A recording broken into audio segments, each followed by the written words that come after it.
This episode is sponsored by State Farm. Choices are great. Like with your podcasts, you get to choose what you want to listen to. And State Farm believes insurance should work the same way. That's why the State Farm Personal Price Plan helps you get the coverage you want at an affordable price and a policy that helps cover what you value most. Like a good neighbor, State Farm is there. Call or go to statefarm.com today to create your State Farm Personal Price Plan. Prices vary by state. Options selected by customer. Availability and eligibility may vary. Scott for Scots here. Do you hear that? Bring the mic in close. That's not how the grass should sound. There's weeds everywhere in this lawn. It's time to take action with Scott's Turf Builder Triple Action. It gets 3 jobs done at once. Kills weeds, prevents crabgrass, and feeds your lawn so it keeps growing strong. Ah, much better. Get a bag of Scott's Triple Action today. It's guaranteed, or your money back. Feed your lawn. Feed it. The Purple Mafia, with your host, Paladino Joey. Well, we'll see. The doctors would disagree, but what do they know? So let's just say that you'll pay me because it's in your interest to pay me. Is it worth it? I mean, you've won. Do you want to wipe everybody out? I don't feel I have to wipe everybody out, Tom. Just my enemies, that's all. My father taught me many things. He taught me, keep your friends close, but your enemies closer. These are wonderful things that we've achieved, and there's no limit to where we can go from here.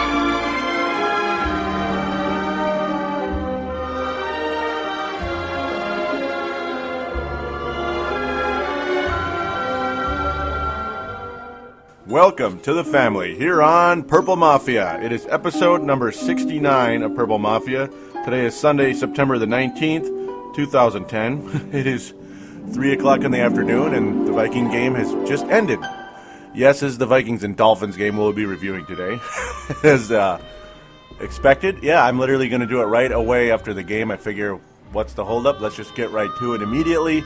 There were no call-ins today or over the course of the week. So I'm just going to get right to it right away. And I got to explain also that the show last week, I was going to have, obviously episode 69 was supposed to happen last week. It was supposed to be about the Vikings and Saints game. And, well, I had a major error. I had recorded the show. The file suddenly disappeared, and I couldn't find it, and that was the end of it. That's basically what happened, and I just did not have the time to do another show. I just did not.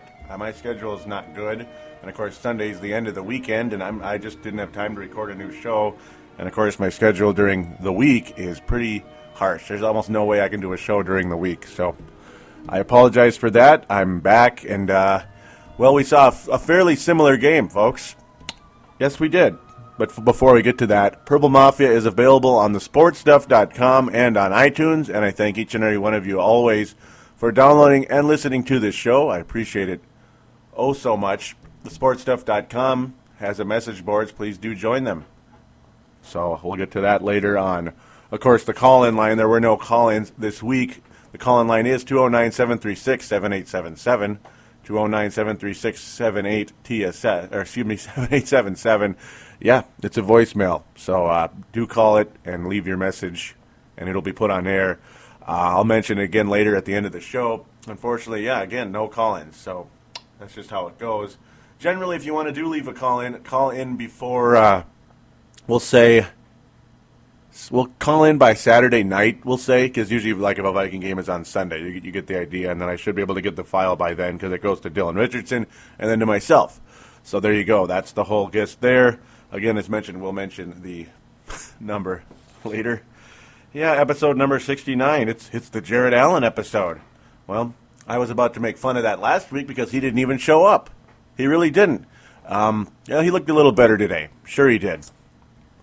But in general, yeah, the Vikings defense looked pretty good for the most part. Yeah, they gave up 14 points for the second week in a row, which is, it's really not that bad, really, is it? But the Vikings offense, folks, I don't know. I don't know what to tell you. I really I just don't know what to tell you about this Vikings offense. And also, I'll mention maybe my voice sounds a little teeny bit different because I've been under the weather all week, and it sucks, but I think I'm starting to get over it, but not enough for my voice to be kind of at 100%, as athletes like to say. I'd be on the probable list, I guess we'll say right now, if we're putting out a football injury report. Yeah, well, because I'm here, so you get the idea. Yeah. You know, you would have thought the Vikings were probable for a win today, wouldn't you? A home game against the Miami Dolphins. The Vikings were undefeated all last year. Brett Favre was virtually immortal all of last year, especially in the Dome. He threw 2 interceptions in the Dome last year, ladies and gentlemen. This year, Brett Favre already has 3 in the first flippin' game. This is beyond belief! That's right, I kid you not.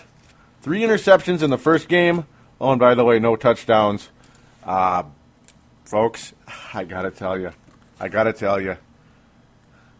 Those of you that are old enough to remember, I mean, I'm sure most of you listening are old enough to remember 1998 and 1999. The Vikings had the great team in 98, made the nice run, and all that. Of course, choked in the NFC Championship game. Sounds very familiar to last year. Very similar, very good offense, just up and down the field, all that good stuff. And then came back in 99 about as flat as a pancake, especially the first 2 to 4 games. The Vikings offense is as flat as a pancake, ladies and gentlemen.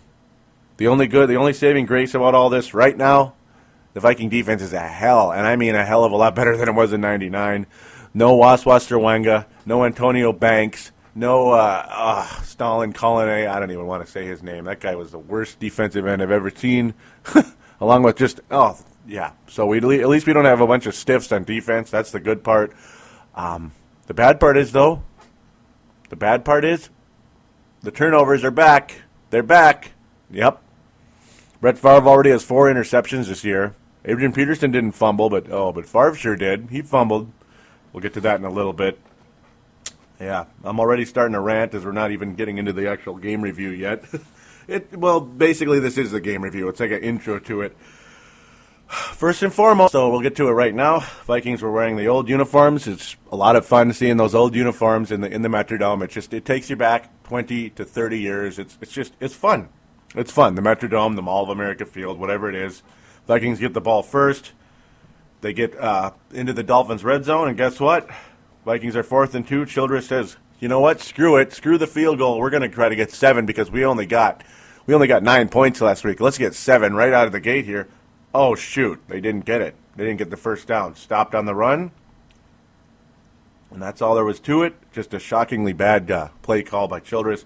As much as all of us out there love, and I mean love, guttiness. We love being aggressive. We love not kicking. We love going for it. But the offense isn't that good, folks. And even if they came out to a solid start, and they had several drives in this game, folks, that they went into the red zone and lost the ball. Just cannot believe it. Just cannot believe it. You know, I'm going to be borderline neutral on Childress. I'm going to lean on the bad side that it was a bad play call. I'm going to go there. I know you got to have guttiness, and if the Vikings did get it, we'd all be like, yeah, that was awesome. You know, what a nice way to show confidence in your team. Now they have more confidence, and here we go. It's 7-0 and all that good stuff. Vikings go on and win, and that was all because Brad Childress showed some confidence on the first drive of the game. You know, I mean, it's football being a roller coaster. Today was a roller coaster, folks, and I mean a roller coaster of epic proportions. It sure was. But you know what happens? Every single time the defense for the opposing team makes a great play, what happens? Well, of course, the offense of the opposing team makes a big play immediately. Chad Henne to Brandon Marshall for a 46-yard gain. Yeah, that didn't take long, did it? Didn't really take long. It really didn't. Yes, I take a lot of my notes on Twitter, believe it or not. So a lot of you, I'd like you to follow the Twitter account. It kind of gives you an idea what I'm going to talk about during the game. It just gives you an idea, and it's also a way to interact with you during the games. Twitter.com/Purple Mafia Show. Twitter.com/Purple Mafia Show. Please do give it a follow. been a fairly quiet week in terms of people following the Twitter. So, come on, guys, I know you're out there. Trust me, I know you're out there. So please do give it a follow. I'd appreciate it very much. Dolphins got all the way up to the red zone. First and goal. It didn't seem to take long, did it? After the big gain, Dolphins went back to that two-headed running monster that I was trying to review on the show last week that didn't exist. And it's, an easy touchdown by the Dolphins, kind of similar to the Saints. And it's just like, here we go. It's 1999 all over again. And then Sports Talk was talking about the is it time to push the panic button, or And it's like, it's kind of getting there. It sure is. It sure is. There was a lot of back and forth about Leslie Frazier being kind of a vanilla, whatever you want to call it, defensive coordinator, because he's not really aggressive. I still think he's a good defensive coordinator, but no, he's not really aggressive about getting turnovers, that's for sure. That's why a guy by the name of Darren Sharper is no longer here, and how he kind of failed, really, here in Minnesota. It was very frustrating. It was a lot of back and forth at this point, a pretty quiet game for a while. In fact, you know what? It was so close. It was so quiet that guess what? Guess what? It was 7-0 at the half, folks. The Vikings were being shut out at the half. And I was basically like, can we trade Benny Sapp for Brandon Marshall instead? Yeah, Greg Camarillo, I don't know what's going on. If Favre is just not finding him, he's not on the field, but when he is, it's just, I don't see anything really going on between Favre and Greg Camarillo. I don't know what's going on. And I also don't know whether to compare Brett Favre to Warren Moon or Randall Cunningham or what the hell. I mean, yeah, pretty much between Moon and Cunningham. I got to say Warren Moon right now, the way he just literally forces plays into coverage. He had an interception on the second drive. Oh, Favre is just, what a tough game for him in this game. Just all over the place. All over the place. Bernard Berrien must have dropped the ball, I don't know how many times. It's not even that he dropped the ball. He never went after the ball. He never went after the ball. Just didn't. He just didn't. The first interception of the game was bouncing all over the place. The Vikings had a very impressive drive, believe it or not. Adrian Peterson was all over the place. Favre hit Schenko on a nice gain. Kind of similar to the touchdown play in the previous week, though this was more of a big gain. And then he throws to Schenko in the end zone. The ball bounces around all over the place, and the Dolphins get an interception. That was kind of more, I guess you could call it, kind of more of a bad luck play, because it didn't, it could have hit the ground about 100 times that it got volleyed in the air, I don't know how many times. Too many. What the hell? The offensive line wasn't good either. They didn't help Brett Favre. Yuck. And again, I saw it, folks. I saw it again during this game. Another deep pass to Percy Harvin on the sidelines. Another deep pass to Percy Harvin on the sidelines. Why? I just don't get it. And I'm going to say this again, since we're going to, as long as we keep seeing it happen, I'm going to keep saying this, folks. I'm going to lecture everybody to death with this, even though you might not say I'm in the place to lecture anybody, but I'm just using the word lecture. I'm not really lecturing, but a deep pass to Percy Harvin never works, folks. He's too short. Percy Harvin is too short for those deep passes. Wide receivers, a true wide receiver, is generally a taller player, like on the outside, like Anthony from L.A., who is a very frequent caller to the show, mentioned on his previous call. That was on the previous show, unfortunately, 2 weeks ago. Unfortunately, instead of last week, but you get the idea. Yeah, Percy Harvin is a slot receiver. The ball is generally underneath and more in the middle of the field, not deep on the sidelines. You don't throw deep on the sidelines to Percy Harvin because it just doesn't work. It's not because he has a lack of talent. His physical tools do not add up to that style. They just don't. They just don't. You don't throw a deep sideline pass unless, for whatever reason, he completely breaks loose and he's wide open. But still, he's a much smaller target to throw the ball to as well. Visanthe Schenko and guys like Sidney Rice, which, I got to stop saying that name because we're not going to be hearing that name for a while. Longer arms, taller, bigger, easier targets, yes.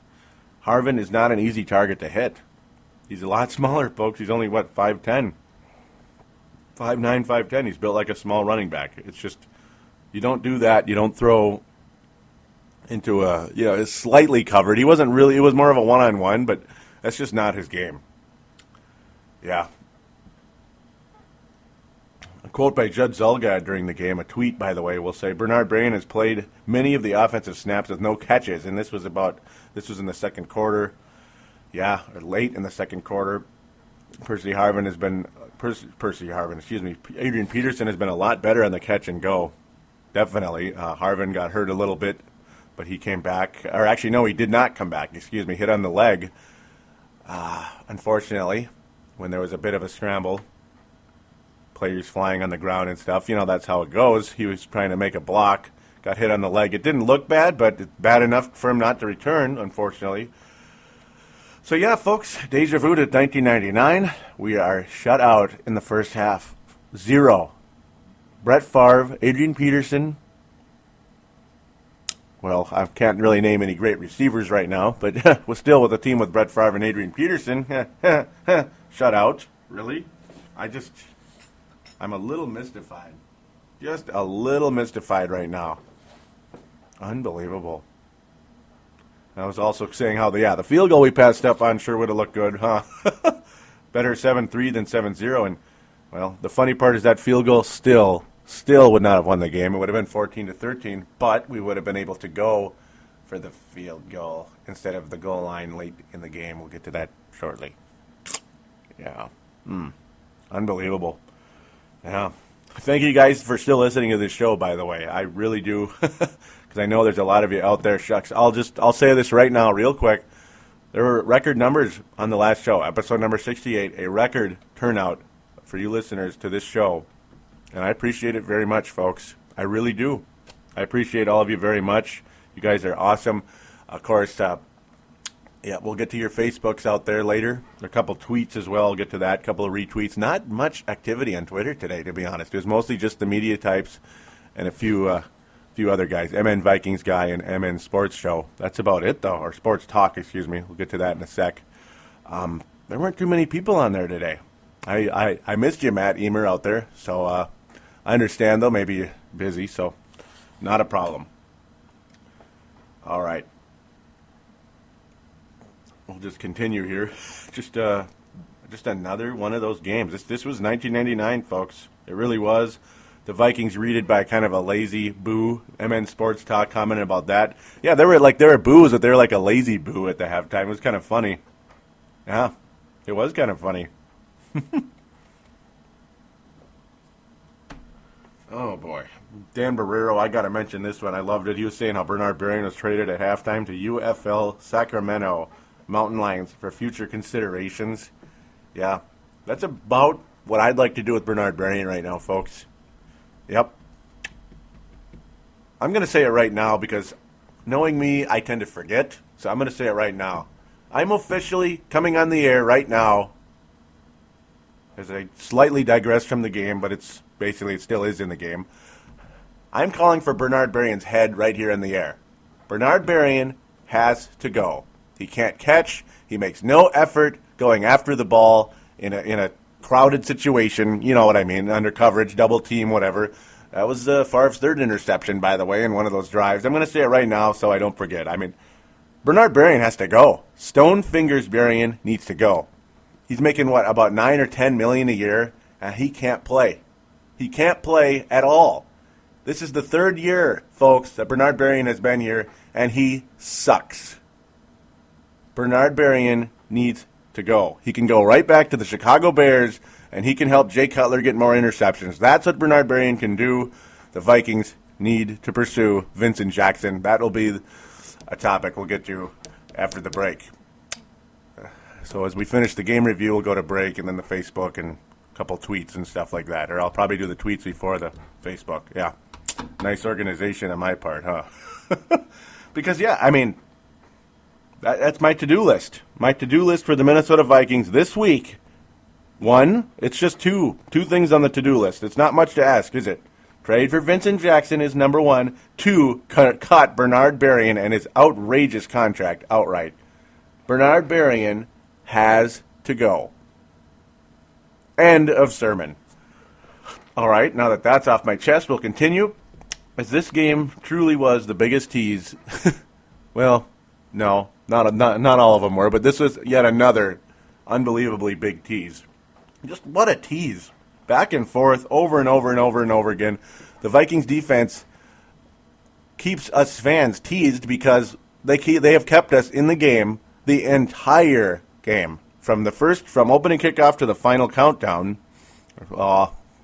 Forgive me for using a song there, but to the final ticks of the clock, the Vikings defense has kept them in the game through the entirety from the first game to the end of the second game.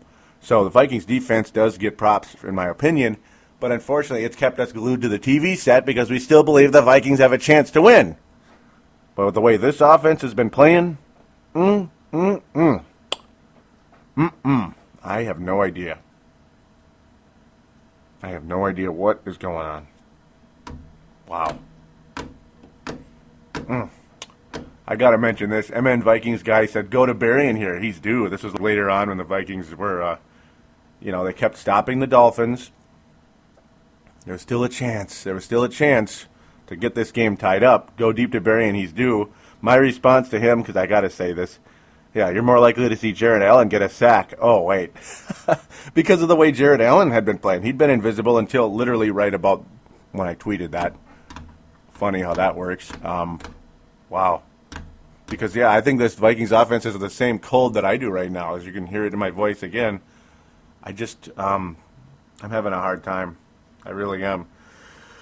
Vikings had bad field position most of the game. I'll also continue to say. That's just how it goes. When your offense can't move, you're pretty much going to be pinned back most of the game. That's just, that's just how it goes. Vikings were pinned way back at this point in the third quarter. Favre let go of the ball. I believe it was officially recorded as a fumble. Ball was knocked out of Favre's hand as he was in the motion. Recovered by the Miami Dolphins, and there it was, 14-0. to nothing. 14-0, and most of us were like, okay, game's over. The way the Vikings were playing at this point, unbelievable. Unbelievable. I guess that one counted as an interception, I guess. I'm confused with how this turned out. Wow, so I apologize for that. Favre did fumble earlier in the game as well. It gets confusing, but really it doesn't matter. A turnover is a turnover. It doesn't matter which turnover occurred, really, in the grand scheme of things. Favre had 3 interceptions officially in the game. Very, very tough to swallow, ladies and gentlemen. Because, yeah, it was forward motion. The ball was in the air, yes. And it was caught on the ground, basically. You know, laying on the ground, Miami Dolphin was able to scoop it up before it hit the ground for that touchdown. 14-0 Dolphins. The good part was, though, you know what the good part was? The Vikings had a drive going. They had a drive. Yeah, they had a drive. It looked nice. Obi-Wan Visante made a nice catch. Brett Favre calling for help for him. Obi-Wan Visante, Favre's only hope. Maybe our only hope as well. But then, you can't go wrong, but oh, you can. Because Brett Favre threw in a double coverage. To who? That's right. He threw double coverage, a deep pass to Bernard Berrien. Oh, for the love of God. So again, a guy that refuses to really go after the ball. A guy that cannot catch anyway. You're trying to make a deep play in double coverage. You're trying to force a deep play. And, of course, underthrew the ball, which I don't know if it's age or if his shoulder's bugging him. We don't know yet. We hope not. Yeah, we hope that's not what's going on with Brett Favre. But, yeah, he threw it into double flipping coverage to Bernard Berrien. And, of course, the ball was intercepted. Very, very reminiscent of Warren Moon on that play. But again, roller coaster. The roller coaster happens. The exact ensuing play. Miami Dolphins, this time it was Ronnie Brown. Now, Ricky Williams fumbled earlier in the game, which gave us hope. Of course, we didn't capitalize on that either. That was one of the interceptions earlier. Yes, it was the interception, actually. Yes, it was. This time, Ronnie Brown fumbled. E.J. Henderson forced the fumble, and Aaron Henderson recovered. That was nice. The brothers, literally real brothers, getting that done. That was pretty cool. And then Adrian Peterson is able to get in the end zone on a goal line smash. That felt really good. It really did.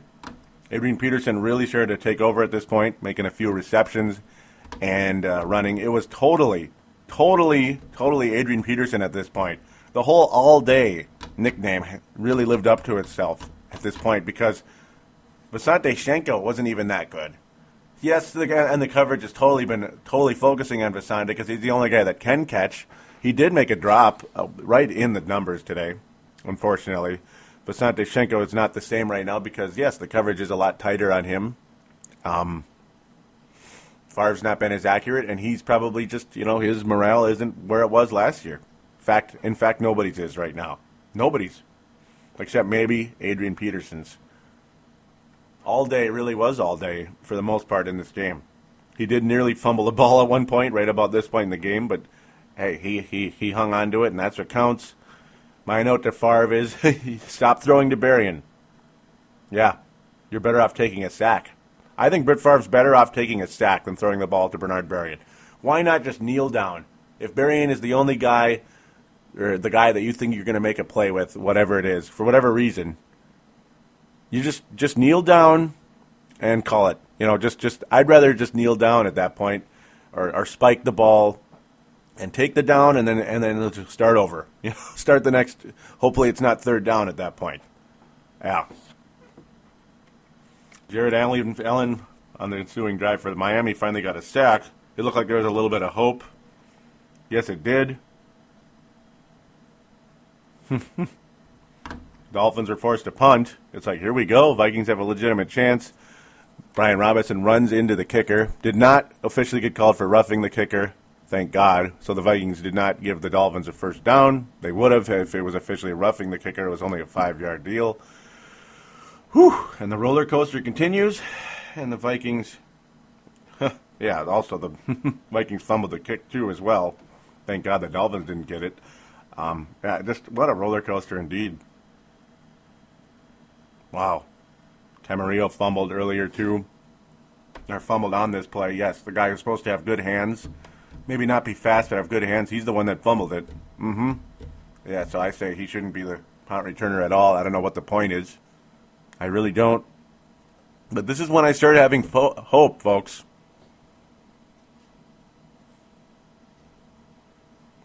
This is when I started having a little bit of hope. Because the Miami Dolphins had 12 men on the field. 12 men on the field for the Miami Dolphins? Holy crap, Batman! The Vikings are going to win now, because when you hear 12 men on the field, it brings back the curse. The curse. Yes, the 12-men curse. But unfortunately, no. The Dolphins aren't wearing purple. They're not. Nope. Peterson was really good. Yet again, Vikings barely survived a 4th and 1. Nafahu Tahi was able to get it. Thank God. Peterson looked really good. But unfortunately, even after after all that drama, after Tahi getting the 4th and 1, Adrian Peterson making a nice gain on the next play. Not a great gain, but a nice one. Vikings still only had to punt. Were only able to kick a field goal because the Dolphins' defense was that good. The Dolphins' defense was that good, but you know what, folks? The Vikings have a moral victory because they have reached double digits. Congratulations. 14-10 Miami at this point. Yep. Jared Allen really going after Chad Henne, forcing him to rush, tripping him. Really good stuff. We stopped the Dolphins again, which is nice. Vikings defense looking great. But then Favre throws to Berrien again, double teamed, and what happened? He did it again, folks. Brett Favre did it again. He didn't learn. 3rd interception of the game. Interception. Another deep play. After all that roller coaster. What happens? Well, here we go. Interception. And the roller coaster continues, folks, because guess what? It happened again. I don't know how this is going on. A burying interception, and then literally the next play, the Vikings recover the fumble. Now, this was the Ronnie Brown one. The other one was Ricky Williams. So, either way, whichever running back it is, this was the other one. This was the officially Ronnie Brown one. We'll take it. Another burying interception, another fumble recovery from a Dolphins running back. You got to like that. We'll take it. The Vikings go all the way to the goal line. Of course, they were already in the red zone thanks to the fumble. The Vikings get to that goal line. But guess what, folks? The Dolphins stop the Vikings. Adrian Peterson and the Vikings could not get in on the 1 yard line. Oh, come on, man. That was really tough to swallow. But it was not the ball game, folks. It just wasn't. It wasn't over yet. It wasn't over yet. As the Dolphins were on the goal line. They get the ball, but on the goal line, Ray Edwards barely, and I mean barely, missed sacking, getting a safety. Chad Henne, who looks like a decent quarterback, by the way. He sure does. But he slipped. Ray Edwards slipped. If he didn't slip, he probably would have had him. But it's just another one of those classic football plays where you can't get anything back. The Vikings do hold the Dolphins to 3rd and 3, but guess what?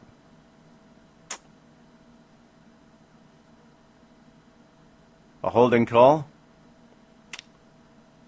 on Chad Greenway, unfortunately. But the Vikings defense stops him again anyway, thank God. Knocked down by Ray Edwards. The ball was knocked down by Ray Edwards on a 3rd and 10. And the Dolphins had to punt, thank God. The Vikings get the ball back. 2 drops by the Vikings receivers. Now, this was the end. This is like, here we go. This is Favre with about 1:40 left. This is why he's here. He saved us against the Chicago Bears. He even threw the ball to Greg Lewis, who did not catch it. But then Greg Lewis did catch it on the next play. Vasant Deshenko dropped a ball right in his lap. Yeah, it was low, but it was in his lap as he was kind of kneeling down or sliding down, whatever the word is, squatting down to catch it. But Greg Lewis getting that first down did help. The Vikings did move a bit with Adrian Peterson. It was a no-huddle on the 3rd and 1. And then finally, Bernard Bryan did make his first catch on a fake spike by Brett Favre, which was kind of cool, a little creativity. But it was only a 3-yard gain. Went out of bounds, which stopped the clock, which was nice. And then it was nothing but incompletions from there on. It went from 2nd and 7 to 3rd and 7. And then on the final, the last couple passes, no, I didn't even know where the ball was going. And the final one, well, it wasn't even close. I don't know if it was a bad route or what the deal was. God dang it. But no one was even close, folks. Not even close. Yep, that was it, folks. That was the ball game. The Vikings are 0-2. Game, set, loss. And that about wraps it up, folks. That about wraps it up. That's all, folks. Very fun indeed. So now that that's done, we'll just leave it as it is because point, right? What's the point? We're just going to read some tweets. Yeah, Matt Emer did retweet literally right in the last couple of minutes here. So thankfully, Matt Emer will get on the show here real quick. MN Sports Talk was talking about that if we, I mentioned about bringing in Bill Cowher to replace Brad Childress instead of maybe like Leslie Frazier. I'd rather have Bill Cowher shoot, but then his comment is, I'm afraid he might bring in Cordell Stewart. Yep. And then we were ranting about the O-line, and MN Sports Talk again comments, and the entire Dolphins D-line was in on the backfield on AP's first down run. No control of the line on either side this year. Yeah, it's been pretty rough. It's been pretty rough. Luckily, the defensive line woke up a bit and got to Chad Henne a little bit. Too little, too late, ultimately. But, yeah, no, the offensive line is one of the biggest problems for this team, and the Vikings did not address the offensive line in the offseason. And here we are today, not happy about it. No, I'm not happy about it at all. Not at all. Just total BS. So Matt Emer with a couple of tweets here, literally 2 tweets. His comment is, well, I'll say bleeping awful. He didn't actually use the word, but he used like a very similar. I just won't say it because I'm going to be protectful, but it's obviously okay to write it on there. AP only on offense earning his money in that game. The only man on offense earning his money in that game. And you know what? 100% accurate right there. By the way, I'm going to throw this in super quick. Ryan Cook, I'm going to continue to rant on. He is terrible. Ryan Cook is terrible. I don't know how he continues to make this team other than nobody can beat him out of his job because there's no one else. None of those backups can beat Ryan Cook out of a job, which is embarrassing. Just like somebody. I don't think Ryan Cook is an NFL offensive lineman. He is so terrible. Or he can go to some expansion team or something, or not expansion team, but a team that might as well be one, like the Rams. Just terrible. Matt Emer is so peed. That's the final part of the first tweet. His other comment is, and here we go. I blame Chile for passing on 4th and 2 in the first quarter. Should have went for a field goal or at least AP. So peed. And yes, just you're going for a pass. Not only are you going for it for 4th and 2, you're trying to pass it. It's just I don't know. Though granted, the Miami's run defense was pretty good in those clutch situations today. So I'm not even sure where to go other than just kick the damn field goal. That's it. Just kick the damn field goal. Ryan Longwell's not going to miss indoors from short range. He's not. And, yeah, he had a 28-yard kick in the game. Get to a couple stats real quick. Yeah, one of them, all day, Adrian Peterson with 145 yards and 28 rushes. And, of course, did get a touchdown. He only had one really long gain, which was 23 yards, and it wasn't that long. The longest run of the day was officially by Ronnie Brown for 51 yards. Ricky Williams had kind of a rough day. Ronnie Brown, his numbers got bloated because of that 51-yard gain.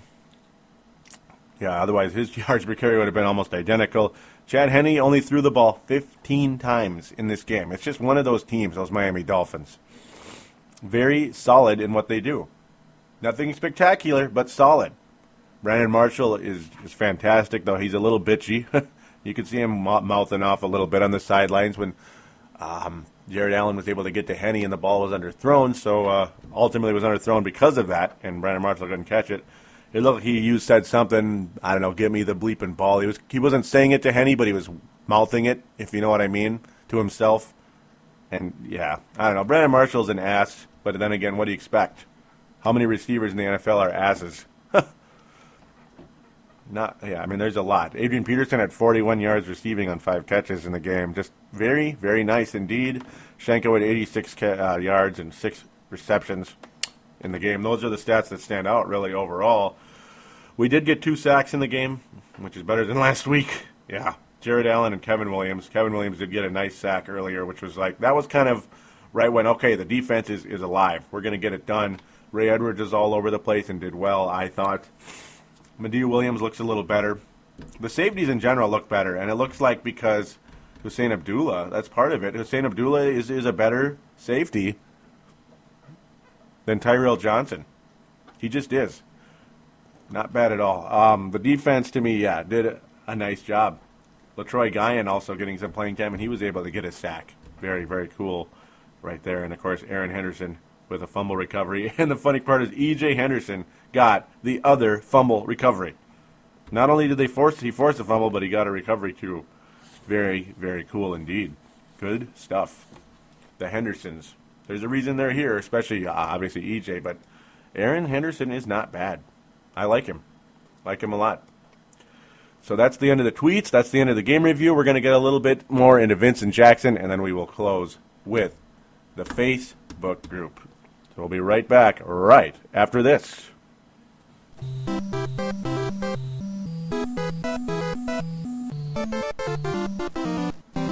And we are back here on Purple Mafia, episode number 69, which is a reminder for iPod users. Well, and of course, MP3 players like the Zune and all that. So you get the idea. According to Chris Mortensen, this was during the game, that the Vikings expect to convene either Sunday night or Monday on whether to make a serious play for San Diego Chargers suspended wide receiver Vincent Jackson. According to team and league sources, this thing is happening. Yep. Remember, Vincent Jackson did get the 4 games. This was on Wednesday, about 4 o'clock on Wednesday. A team source said Vikings owner Zygmunt Wilf, it says Ziggy, but I said Zygmunt because I'm a dork, will be the final authority on a possible trade because Jackson wants a contract that will average 9.5 per year and contain $30 million in guaranteed money. If the Vikings were willing to pay that amount, the Chargers expected to ask for 2 draft picks, one of them at least a second-rounder for the Pro Bowl wideout, who is a restricted free agent. However, the Vikings have some concerns about Jackson's character after he was suspended for the violation of the personal conduct policy following a second arrest for driving under the influence. Corin Robinson, baby. The Vikings did have success when they traded for former Chiefs defensive end Jared Allen, who had also been suspended after a pair of DUI violations. Kevin Seifert from his NFC North blog also says the Vikings are weighing acquiring Jackson and whether it would influence future contract negotiations with Sidney Rice, who is currently out after hip surgery. Rice is expected to return in 6 to 8 weeks. Also, the Vikings are paying wide receiver Bernard Berrian $7 million this year, so that was a little bit high, but it might as well be $9 million. And they used last year's first-round pick on Percy Harvin. I don't know. Why don't you just get rid of Berrian? Like, seriously. I would do that. I don't know why this is even being mentioned. Get rid of Bernard Berrian. Ugh, just drives me crazy. Just get rid of Bernard Berrian. I'm sure some of that $7 million is guaranteed. Okay, I can't spend other people's money. I can't do it, and I understand that. But at the same time, it's not all guaranteed. I guarantee, I had to use it, that it's not all guaranteed. Now that I've said that word about 15 times. Get rid of Bernard Berrian. That's all you got to do, folks. Vincent Jackson for Bernard Berrian in that sense. It's not a trade, of course. Maybe you throw Bernard Berrian in the trade. A little trade sweetener. Yeah. Of course, he wouldn't be the main piece, but you get the idea. A little trade sweetener. Maybe they'd love him over there in San Diego. Wouldn't that be great? And I think and hopefully the Vikings would love a little Vinny Jackson here in Minnesota. Yeah. T-Jack to V-Jack. No. Let's hope it's Favre to V-Jack for now. The Vikings are considering offering Jackson a 1-year deal between worth $4 million and $6 million with a guarantee they will not franchise him after next season. Under those conditions, the Chargers might be willing to take a lesser compensation, such as a third-round pick they would have hoped to receive next April as a compensatory pick, were Jackson to leave as a free agent. Even though there is a draft, there has come some uncertainty about the compensatory pick formula, a source said. And, of course, something called a lockout could be looming, and we're talking an ugly, smelly, stinky pile of goat diarrhea type of lockout. Okay, forgive my horrible language there, or horribly immature language, but yeah, that's about the equivalent of what type of lockout we'd be looking at. Okay, now that I'm done with that, get rid of Bernard Berrian and trade for Vincent Jackson. Of course, get Jackson first, and then get rid of Bernard Berrian. That is your solution, folks. That's it. Just seriously, yeah. There's your money. Hopefully Jackson's willing to agree at the price the Vikings are going at, and get as much of Berrian's salary as you can get off the payroll. Maybe he could go to San Diego for Jackson as part of the deal. That would be a good idea, folks. I would do it. I would do it. I would do it. I would do it. I would do it. End of sermon again. That wasn't really a rant. It was just a sermon, I guess. I'm going to mention, even though it's an older twit from the previous game, I'm not going to mention all the Saints game not tweets, but mentions on the Facebook group. I'm almost thinking of changing it to a Facebook page if I can. So those of you out there that are on the Facebook group, keep that in mind. I'm considering creating a Purple Mafia page instead, because it might be easier to find. Like, all you'd have to type in would be facebook.com/Purple Mafia show. I'm considering that. Now, it's not a done deal, but it's up there. But until then, please do join the Facebook group, because I just might not do the other thing. I probably will at some point, but who knows. the Facebook group, go into the search bar, type in Purple Mafia Minnesota Vikings Show, and then simply join it, and you can comment and be a part of the show. Now, there was a new poster. I think he just joined as well, but his name is John Funk. So it's nice to meet you, John. I appreciate you joining the family here on Purple Mafia. His comment is, "Yeah, Joe, listen to you all last season." Yeah, thank you for that, man. That's awesome. Good stuff, and love the classic game sounds. Another endorsement for the classic video games. Thank you. I love it. And keep those endorsements coming in, folks. Thanks. I mean, that makes me feel good. I appreciate it. And I think it's a lot of fun. And it's more unique. Why not be more unique?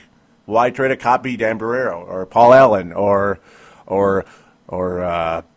Tony Kornheiser or God knows who? I don't even want to go there with those other guys. Why? So here we go. Let's get to what Funk had to say. And I love the last name because I love that kind of music. I like funk. Let's hope, I'm not sure if you do, so I'll shut up. Let's all hope that number 4 has the same kind of magic that he did last season. I do not feel that a guy of Brett's stature would come back if he did not think he could still perform at those high levels. Let's get nasty on them Saints. Bittersweet revenge. 4. And yes, awesome. Now, I kind of jumped in and commented because it was after the game, unfortunately. I said thank you for the love, for the support and the sound effects. I love to do that. I hope the Magic can return, but a really, really rough game on Thursday. Great defense, no offense. John Funk replies with, number 4 looked a little rusty, but nothing out of the norm. He is still the man. Just has to get back into rhythm. I agree, buddy. I agree. I certainly do, buddy. No doubt about it. All right.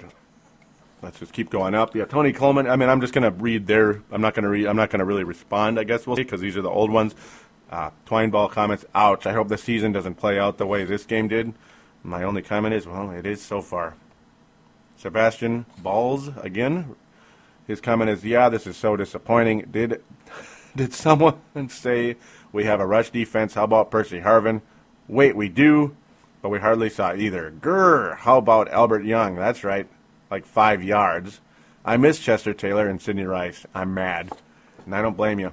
Like 5 yards for...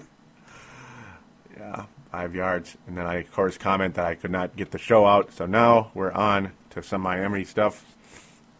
Tony L. Coleman, Twineball, was nice enough yet again to put another article up. This one was really encouraging, folks. Harvin believes migraine problems are past him. So do check that out, folks. For those of you that maybe haven't checked that out, I appreciate that Coleman was able to put that up. And he believes that, yeah, this thing is really, really getting going.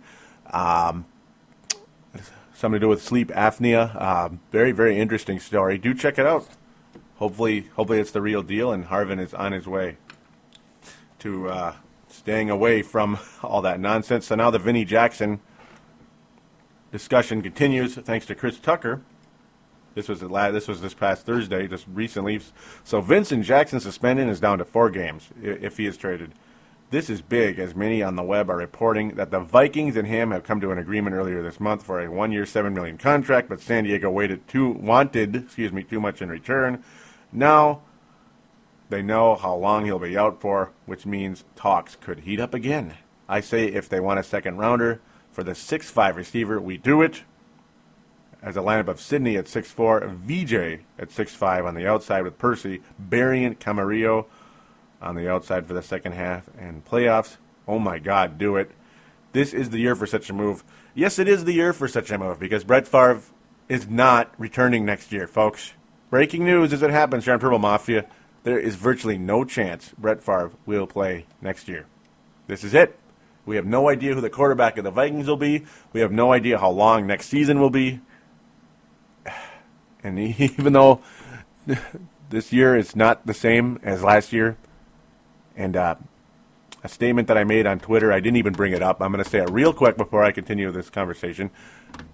This game today is why you win the big games when you are in the big games. This is why. Because next year is never the same. Next year never comes. Win it now. Okay. So now Sebastian comments. He simply says end, which is basically what he means. I'm sure he means end of conversation. Yes, this is the year for such a move. Dylan Richards comments, but it's about the money as well. Sebastian, true. We will still win this week. Tucker jumps in. Who cares about the money if it's a one-year deal? There is no cap this year, and yes, we will kill the Dolphins Sunday. I wish. So basically, Sebastian and Tucker kind of go back and forth about the money a little bit. Tucker's saying, hey, screw it, just spend it. Just spend, as he mentions on there. Sebastian's saying, well, let's be careful here. We already gave a lot of money to Favre. So Chris Tucker's also saying the media really boosted stuff up. And Sebastian saying he agrees. And Sebastian kept coming at me saying, hey, what do you want? I mean, aren't you going to comment? My take on the whole thing is, hey, I'm in. As you could probably tell during this show, I'm in on doing what you can to get Vincent Jackson. Period. That's all I put. That's all I'm going to comment on. I am, other than what I already said during the show, you can get the idea. I am completely in on getting Vincent Jackson, and you need to do whatever you can to get it done, provided you don't give up 3 first-round draft picks, which is not going to be the case.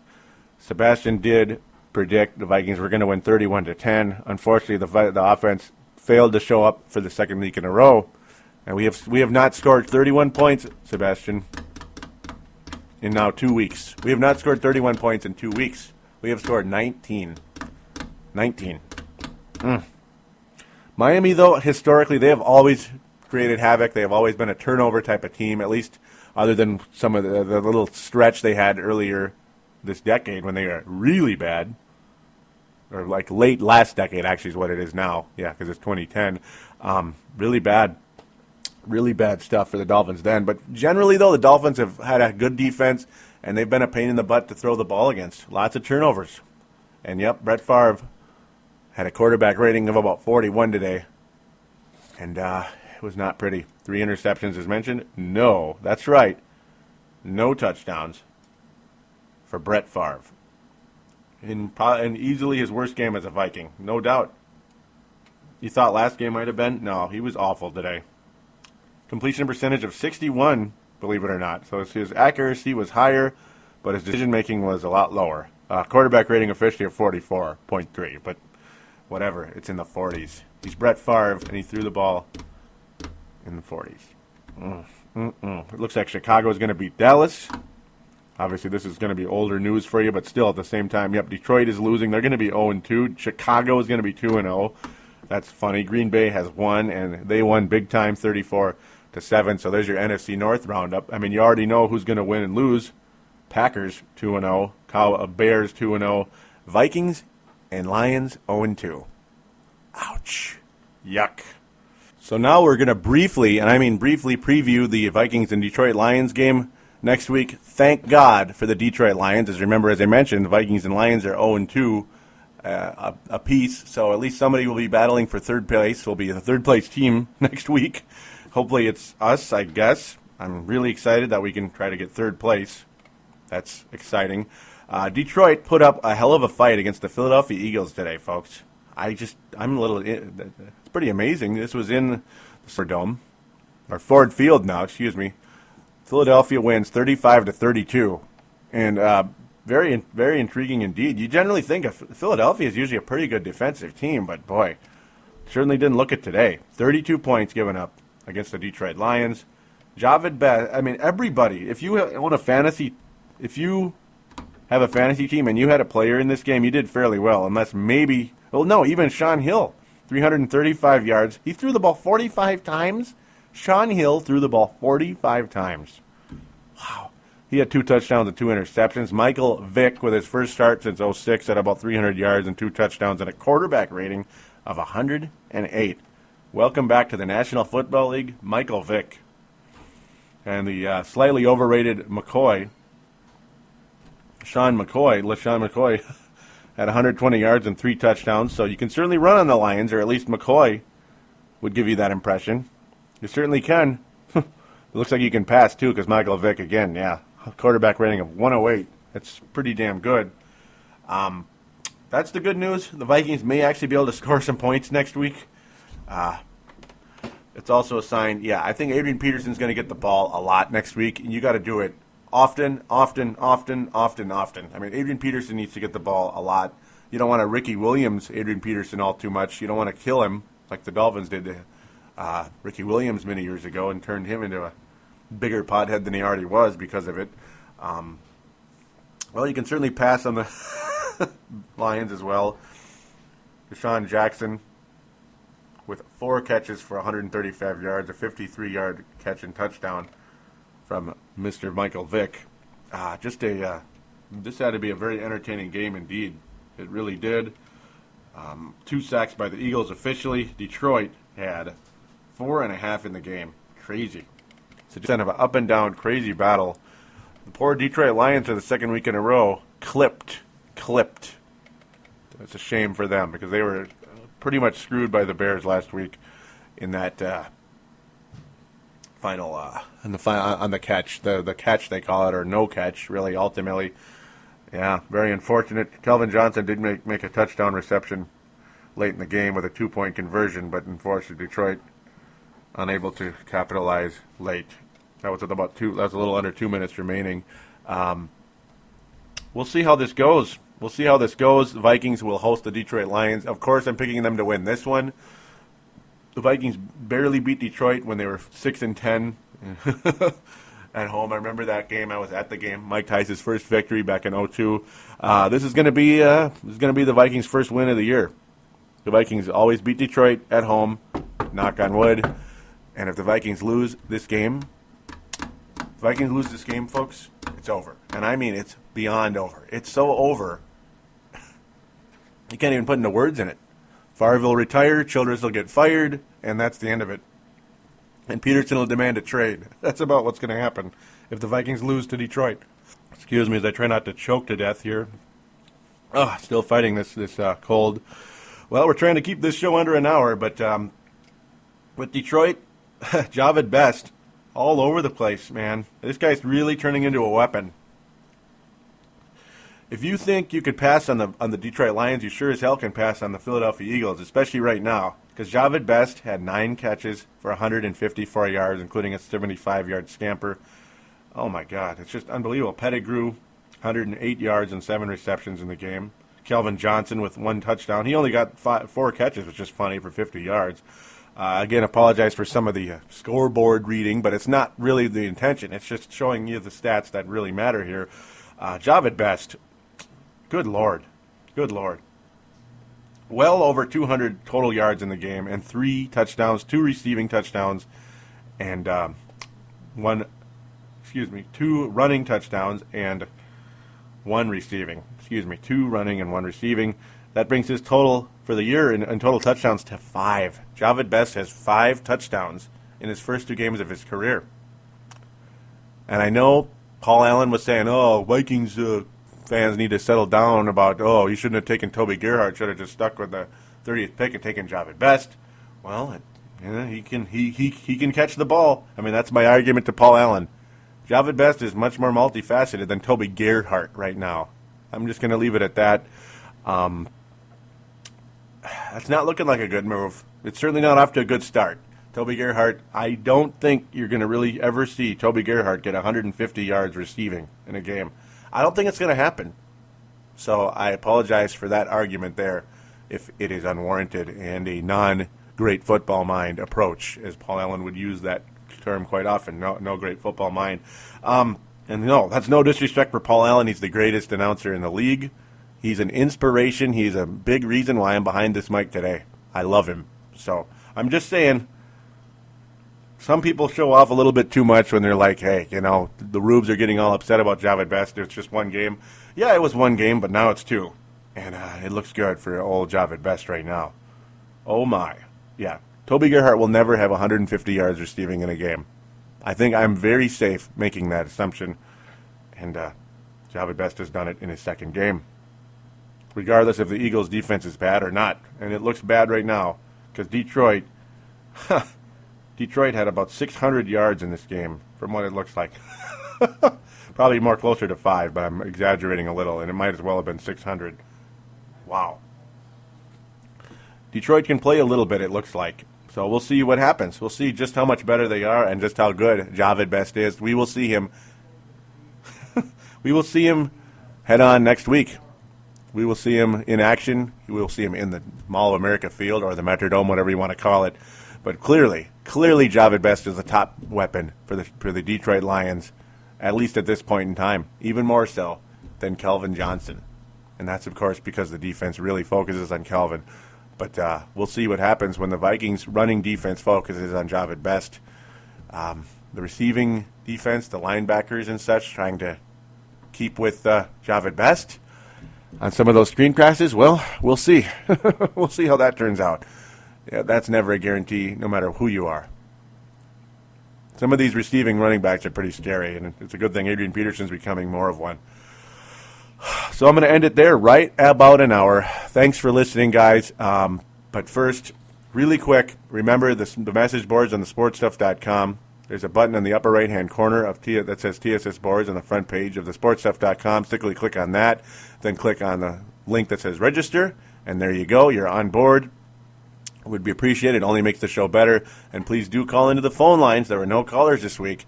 209-736-7877. 209-736-7877. Would appreciate it very, very much. So that's about it, folks. That's about it. We are going to call it a show. Vikings will be 1-2 next week because they will beat Detroit. Even if it kills us to win the game, we'll find a way to win it. So, in my opinion, take care. We'll be back next week.